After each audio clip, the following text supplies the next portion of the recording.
في ساحة للعلم كنا نلتقي والحب والإخلاص زاد قلوبنا. السلام عليكم أصحابتي قيمة بدنا واحد كسر اليوم برنامج كأني كرد أقنت وأنا على فاين كوسو قد بنا وحيا بعضك فائدة أوله ما أنت وحى نميس كينو صارن أو أن قادم دونا عقلي أود أما حكمتي أود marka aad isku daydo inaad dadka hadal ku soo jiidato waxaad isku dhibaysaa hadal tiro badan waxaana si tartiib ah u luminaysaa haybadaadii qof ahaaneed haddii waxa aad sheegaysa uu yahay wax aan macno lahayn waxaa si toos ah u lumaysa qiimihii dadka kale ay ku hayeen waxa hubaal ah markasta oo hadalkaaga badan yahay inuu dhacdhacaaguna badanayo haddaba waa maxay sababta ay aamusnaantu u tahay xigmad iyo awood sababta koowaad haddii eraygu uu afkaaga ka soo baxo dib uguma celin kartid waa halka ay Soomaalidu tiraahdo af daboolani waa dahab sidaa darteed waxaa haboon inaan afkeena xakameeyno marka aan caraysanahay gaar ahaan si aan wax walba ugu hadalno oo nafteena xakameeyno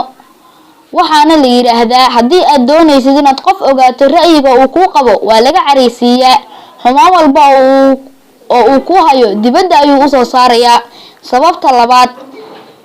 cadawgaaga ka dhig kuwa u baahi qaba macluumaadkaaga markasta oo macluumaad dheeraad ah laga helo waxaa hadhow lagugu soo ataagayaa macluumaadkii laga helay waxaana linku kala geyn karaa saaxiibadaada ogow inay aamusnaantu tahay awood sababta saddexaad waxaad yeelanaysaa awood aad dadka kale ku cabsi gelin karto boqorkii Faransiiska Louis Chef waxa uu ahaa qof aamusnaan badan oo aad iyo aad u afgaaban erayga ugu badnaa ee uu dhigi jiray waxa uu ahaa waan arki doonaa aamusnaantiisu dadka ku hareeraysan waxay ku beertay argagax markasta oo aamusnaantaadu badan tahay qiimahaaguna wuu kordhayaa sababta afaraad afgambida waa lagu fogaadaa mushkilooyinka khatarta ah sheekadani waxay ka dhacday dalka Ruushka 1825 nin la oran jiray Condrat Life oo dil ku xukunaa ayaa la geeyay goobtii lagu dili lahaa waxaa la joojiyay goobtii lagu dili lahaa markii kursigii laga hoos qaaday ayaa xarigii lagu daldali rabay la soo go'ay markii uu arkay inuu badbaaday waliba si mucjiso leh iskama uu aamusine waxa uu goobtii ku yiri iyo bulshadii dhexdeedii dalkeena Ruushka wax waliba sidan ayay u kala yihiin xitaa xariga daldalada sida loo xiro ma garanayaan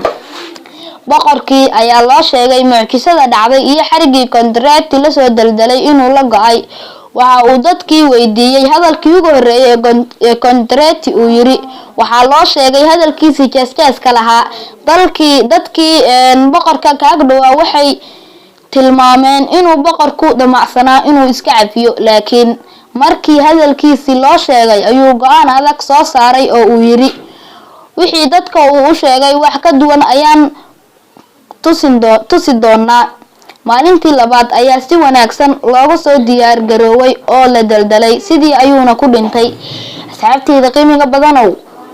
barnaamijkaasna wuxuu ahaa inay aamusnaantu tahay awood iyo aqli